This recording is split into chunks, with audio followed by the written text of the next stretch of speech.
Today's lesson is All Out of Sync. Hello, everyone. I'm Mike. I am Roger, and today we're going to talk about jet lag, which is the feeling of being tired after you take a long flight from one part of the world to another. I'm pretty sure, Mike, you've experienced jet lag quite a few times, flying between Taiwan and Europe or Canada or whatever. I know I have. Every time I go back to the U.S. to visit family, I always have jet lag. And that kind of makes you out of sync, doesn't it? It definitely does. You feel like your body clock is on the wrong time. When you should be feeling tired in the evening, you feel wide awake because where you came from, the place you began your journey, is in another part of the world where the clocks are on a different schedule. The clocks are following different pattern. So suddenly if you get on a plane, it doesn't mean that your brain and your body are catching up that quickly. They say that anything over 3 hours difference is going to cause a bit of a problem for your body. And if you go over 3 hours, basically for every hour time difference over 3 hours, that's about a day. Ooh. So if you're typically flying from Taiwan to, let's say, New York, that would be a 12-hour time difference, right? Typically when it's 9 a.m. here, it's 9 p.m. there. But if you fly there or fly from there back here, it might take you 12 days to kind of adjust your body. So almost 2 weeks. Now, some people adjust better than others. If you can sleep on an airplane, then you have a bit of an advantage because you might be able to adjust a little bit sooner. But for most people, jet lag can definitely be one of the drawbacks of international travel. It's great to hop on a plane and fly everywhere, but you might find that the first 3 or 4 days of your holiday in Paris, you're kind of walking around like a zombie in the afternoon, but at 5 o'clock in the morning, you're wide awake and ready to go when the whole city is still sleeping. You will adjust. You will get in sync. But yes, it might take some time. Let's check out our article. All out of sync. Being able to fly quickly from one side of the world to the other is a modern marvel. However, not everything about air travel is a walk in the park. If you've ever been on a long plane journey, you're likely familiar with one very uncomfortable side effect: jet lag. 大家好，第一部分介绍名词 marvel， 指奇迹或是令人惊奇的成就，也可以是不可思议的人或事物。例如 The Grand Canyon is one of nature's marvels. 大峡谷是大自然的奇迹之一。又或者 Driverless cars are truly a marvel of modern technology. 自动驾驶汽车真是现代科技的奇迹。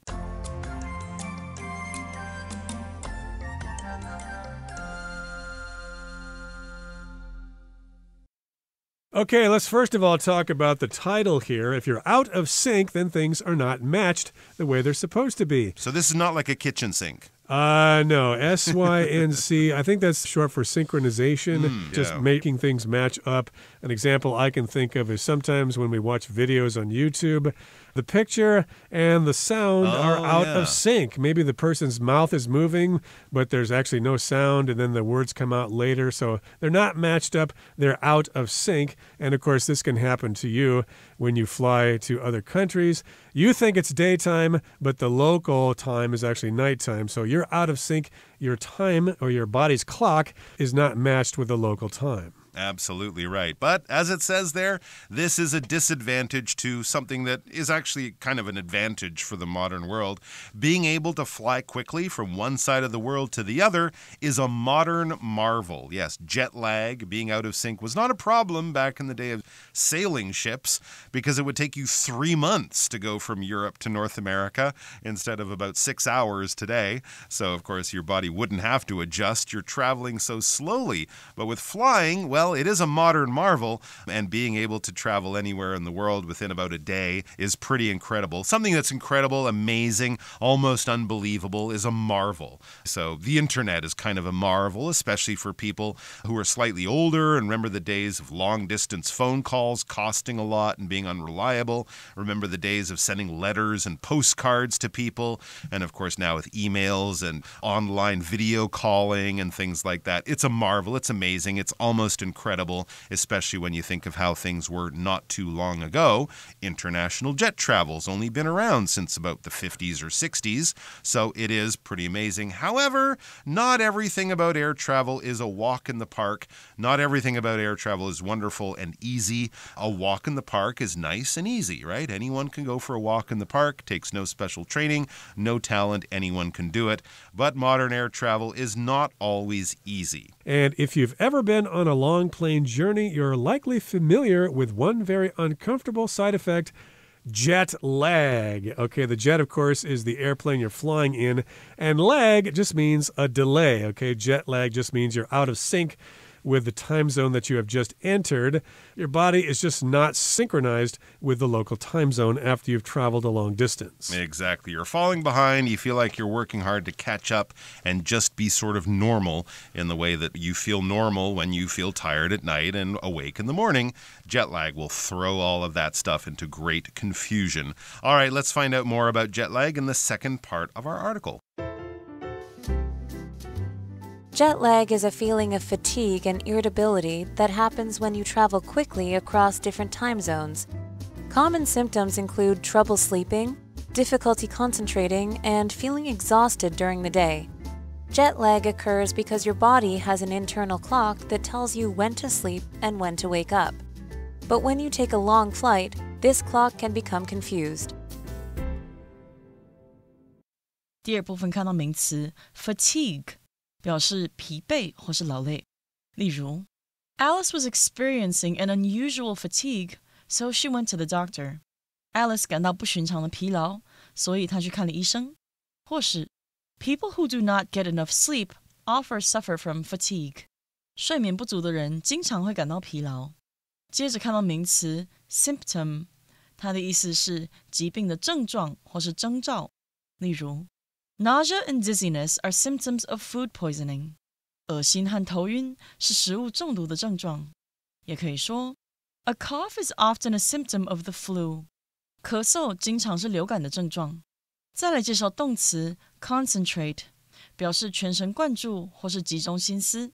可以说 Bill quit his job to concentrate on raising his children. Bill 辞去工作，专心抚养他的孩子。又或者说Simone was concentrating hard on her homework and didn't hear the phone ring. Simone 全神贯注在作业上，所以没有听到电话响。下一个看到形容词 exhausted， 它的意思是筋疲力尽的或是非常疲惫的。例如 After finishing the 10-kilometer race, Omar was totally exhausted. 在结束10公里的赛跑后 Omar 精疲力尽。再看一个例子The farmer is exhausted from working in the fields all day. 那名农夫因为在田里工作一整天而非常疲惫。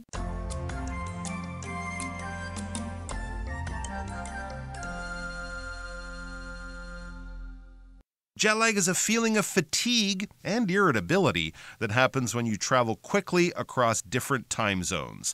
So there you go. Obviously, you're going to be having this feeling of fatigue because you're not tired at times when you feel you should be tired, right? You're looking outside, the moon is up, the sun is gone, the clock says 10 p.m., but for you, it might feel like 10 a.m. back where you started your trip a day or two before. So, hey, time to go to bed. And you're like, I'm not tired at all. In fact, my brain kind of feels like lunchtime should be coming up soon because, again, it is. It should be coming up soon. Your body just can't switch in the same way that you can kind of reset a clock. You can't reset your body and brain. So fatigue, tiredness, right? If you're tired, if things are hard, if you get a headache, if you're starting to fall asleep at dinner time or something like that, whatever it could be. If you've been running a lot and exercising a lot, you might have muscle fatigue. If you've been working a lot with your brain, studying a lot, you might have mental fatigue. It just means you're tired. And with that might come irritability. This is more of an emotional mood thing. Not everyone will feel irritable or have irritability if they're tired or fatigued, but it is fairly common for you to be a little more bad-tempered. You might have a shorter fuse, right? You might get upset more easily. You might be bothered by things more. If you're irritable, it just means little things bother you more than they might other people or more than they might you at different times. So hunger might lead to irritability too, right? True. If you've skipped lunch, you might find yourself kind of getting in a bad mood in the afternoon because you're hungry and you're tired and you need a break, but you just didn't get it, so you're kind of in a bit of a grumpy, bad mood. Sounds like my wife. If she doesn't get 3 square meals a day, she becomes very irritable. And yes, as you said, it could be caused by hunger. But again, it could also be caused by jet lag. You could be irritable. You could feel fatigued. And, of course, you want to do something about it. And common symptoms include trouble sleeping, difficulty concentrating, and feeling exhausted during the day. So if you're wondering if you have jet lag, well, these are some signs or common symptoms that you might look for. A symptom, of course, is just the sign of a particular illness, like if you have a runny nose and you're coughing and you're itching and things like that. Those are symptoms of a cold, or the common cold. And here, symptoms of jet lag would include trouble sleeping. That is obvious there. You're probably wanting to get up at 6 o'clock at night and then go to bed at 6 o'clock in the morning. That's pretty weird. And you also have difficulty concentrating, which means you just can't focus on things. You need to concentrate if you're doing jobs with heavy machinery, for example. If you're not concentrating, you might cause an accident. And then you're going to feel very tired. You're going to feel exhausted during the day because staying awake during the day is exhausting, so you therefore feel exhausted. Exactly right. So a lot of these things can happen if you skip a night of sleep. Maybe you've been staying up all night to study. Maybe you just couldn't sleep last night in your normal bed. You had too much coffee late in the evening or something. But yes, jet lag will make it much, much worse. And it says jet lag occurs because your body has an internal clock that tells you when to sleep and when to wake up. Yeah, absolutely. This is because your body is getting very confused. Normally, we have this sort of internal clock. We often call it a body clock. And it helps you to sleep and it helps you to wake up. It's what tells your body that, oh, I'm tired, and oh, now it's time to get up. If you're the type of person who normally gets up before your alarm clock goes off, then you have a very reliable internal clock or body clock. If you're the type of person who someone says, hey, come over to my house, we're going to watch a movie until midnight, and you say, oh, no, I start to fall asleep at 10:30 p.m. Your internal clock is telling you, oh, 10:30, 11 p.m., around that time to get tired, time to go to sleep. When you travel, though, cross all these time zones, end up in a different part of the world, your body clock is very confused. It is out of sync, as it says, but when you take a long flight, this clock can become confused. Yes, exactly right. Imagine if you just set your alarm clock next to your bed to a random time and tried to live that way for a few days, you would be deeply confused. Why am I waking up for breakfast at 2 in the afternoon? That's kind of the question your body is asking you. Yeah, you're going to have that problem again if you make a long flight over to North America or to Europe. But as we said earlier, if you go to Japan or Korea or maybe to Thailand, you probably won't have that problem. There's only an hour difference between those places and Taiwan. Okay, that brings us to the end of the second part of our lesson. Let's listen now to the third part and we will wrap things up. Thankfully, there are ways to reduce the effects of jet lag. A few days before you fly, try adjusting your sleep and meal times to match those of your destination. Then, while you're in the air, remember to drink plenty of water, since dehydration can make the effects of jet lag worse. And finally, after you arrive at your destination, try to get plenty of sunlight. If you're lucky, your body clock will reset itself in no time. 第三部分我们看到动词 adjust 指的是调整、调节或是改变点以适应。举例来说 Caroline adjusted the temperature of the air conditioner by a few degrees. Caroline 把冷气的温度调了几度。又或者说 Tom adjusted the volume on the TV so that he could hear it better. Tom 调整了电视的音量，以便听得更清楚。最后看到名词 destination， 它表示目的地或是终点。可以说The package was delayed and took an extra day to reach its destination. 包裹延误了，多花了1天才送达目的地。最后一个例子 It should take us about 2 hours to reach our destination. 我们大约需要2个小时才能到达目的地。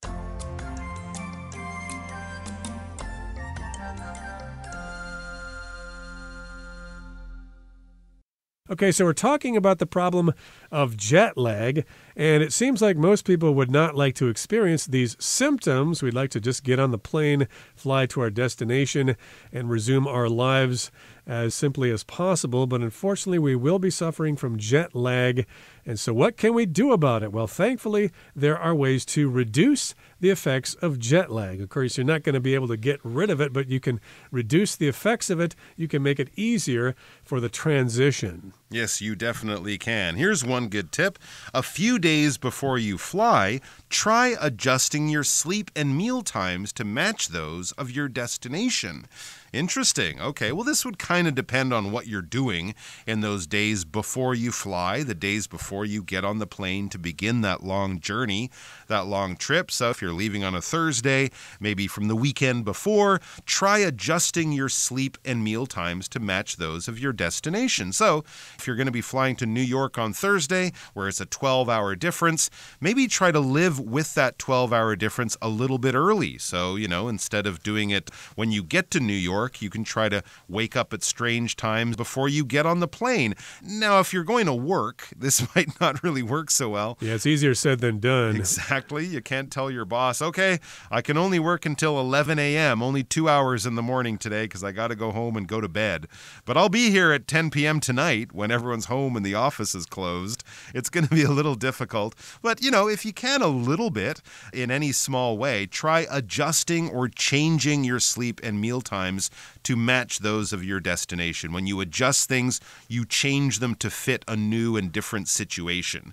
If you've ever ridden a U-bike or whatever they're called, or any bike, in fact, if another person has used it, you might have to adjust the seat, right? If a tall person uses the bike, they might put the seat much higher. If you're a shorter person, you'll have to change the seat height, lower it down a little bit. You're changing it to fit you or to fit the different circumstances. So changing your meal times, changing when you get up and go to bed, that type of thing, and try to get them in sync or try to get them to match those of your destination. So as we said, you're going to be eating breakfast at 9 p.m.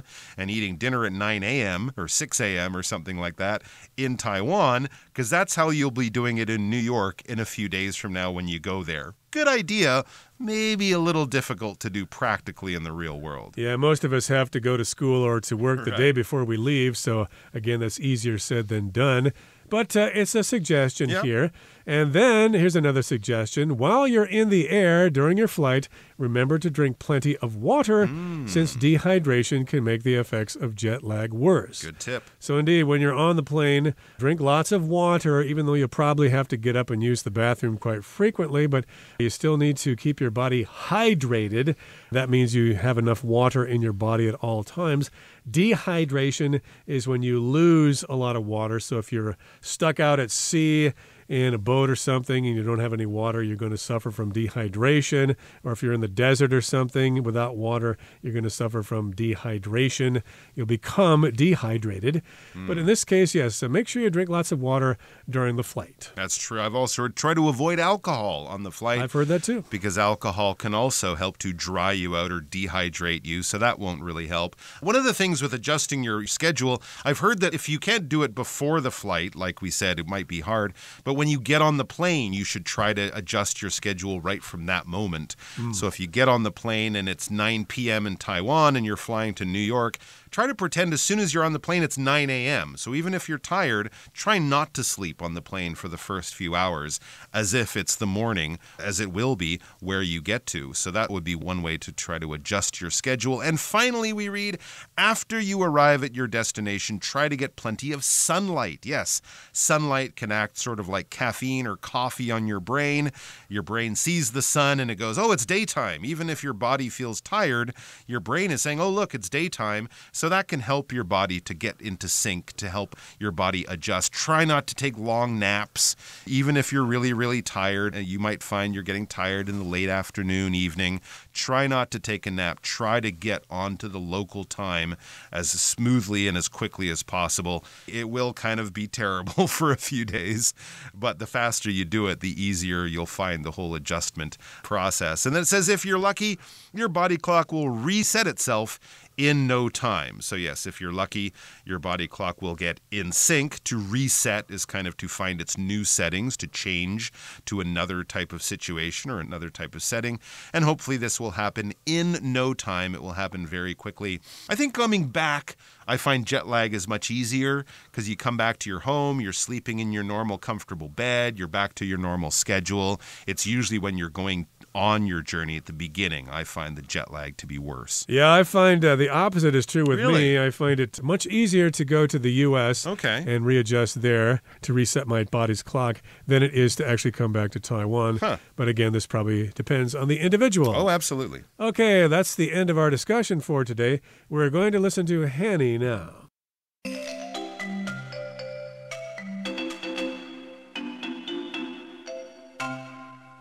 各位同学大家好，我是 Hanny。 我们来看今天的文法重点。课文第二部分有提到时差的常见症状，包括睡眠困难、难以集中注意力，以及白天感到疲倦。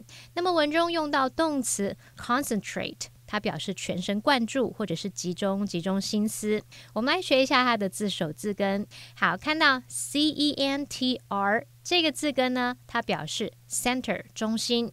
那么之后通常会接母音，如果是接子音的话，这个字根可能会拼作 CENTRI 或者是 CENTRO。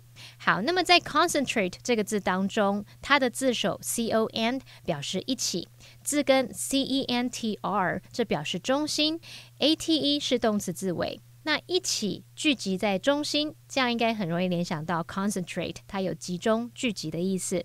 我们也补充几个有相同字根的单字。第一个是 centralize， 它的字根 CENTR 表示中心， AL 是形容词字尾，后面再接 IZE 则是动词字尾，表示说使成为使变成。那么合在一起 centralize 这个意思就是使什么集中，作为什么的中心。第二个补充的是 eccentric， 它的字首 EC 表示离开，字根 CENTR 是中心， IC 是形容词字尾。那么 eccentric 这个字本来是用在天文学里面表达说轨道偏离中心的，后来才用来形容是怪异的行径，带有行为不符合中心规范的语义。那么 eccentric 它就是形容古怪的，行径怪异的。好，那么会发生时差是因为你的身体有一个内部时钟，会告诉你何时该睡觉以及何时该醒来。我们课文呢有用到 when to sleep以及 when to wake up 来表达。那我们来看一下 WH 疑问词，像 what, when, where, who, which, how， 它们后面可以接不定词 to V 来形成名词片语。这时候呢，它会跟 WH 疑问词加主词加助动词加动词意思相同。像文中的 when to sleep 和 when to wake up 其实就相当于 when you should sleep 和 when you should wake up。那我们来造个例句， I don't know what to wear 其实就相当于 I don't know what I should wear， 我不知道该穿什么。好，另外名词片语 WH 疑问词加上 to V 这个结构呢，它在句中可以当主词、受词或者是主词补语用。那我们用3个例句来看会比较清楚。第一个例句 Where to hold the event is still up in the air， 在哪里举办活动尚未决定。这时候句中的名词片语 where to hold the event 是当主词，那要把它视为单数哦，所以后面我们搭配了单数动词 is。 第二个例句Do you know which way to go？ 你知道要走哪一个方向吗？那么句中的这个名词子句 which way to go 是当受词用，也就是动词 know 的受词。好，那么第3个例句是 The problem is how to convince them， 问题就在于要如何说服他们。那句子里面的名词片语 how to convince them 是当主词补语，用来对主词 the problem 做补充说明，让句子的语义完整。好，那么以上今天重点整理，我们来回顾今天单词吧。 Lag. There is usually a lag between sending a message and receiving a reply. Fatigue. After a long day at work, Earl felt extreme fatigue. Symptom. Maxine went to the doctor because she had symptoms of the flu. Concentrate. Alfredo finds it hard to concentrate when there is a lot of noise. Exhausted. Julian felt exhausted due to working late into the night. Adjust. You can adjust the chair to make it more comfortable. Destination. The package arrived at its destination earlier than expected.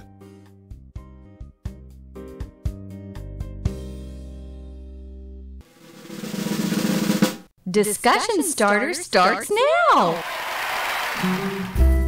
Here's our discussion starter. The question is, have you ever experienced jet lag? And if yes, what symptoms did you have? If no, what have you done to prevent it? I have suffered from jet lag in the past. The symptoms I had included feeling very tired in the evening and afternoon, feeling wide awake in the morning.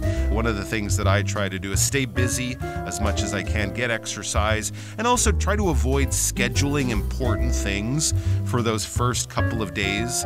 You know, I used to fly back to Canada and I'd have family and cousins who would want to see me like the day after I got there. I've learned to kind of leave that for about a week because you don't want to see your family or go to that big important meeting and be half asleep. So if you can avoid it for a few days to give yourself some time to be tired, then later on when you're more in sync, more adjusted, you will find yourself performing better in situations like social or meeting or business situations. So try to avoid important things and things like driving, especially the first few days you're in the new time zone. Okay, well, I'm going to pretend that I have never experienced jet lag. So no, I've never experienced jet lag. I have avoided it by simply not going on foreign trips. I just stay put here in Taiwan. There's lots to see and do here in Taiwan. I have no need to fly to other countries several time zones away. Well, that brings us to the end of another edition of our program, and please make sure you join us again next time. From all of us here, I am Roger. I am Mike. See you next time.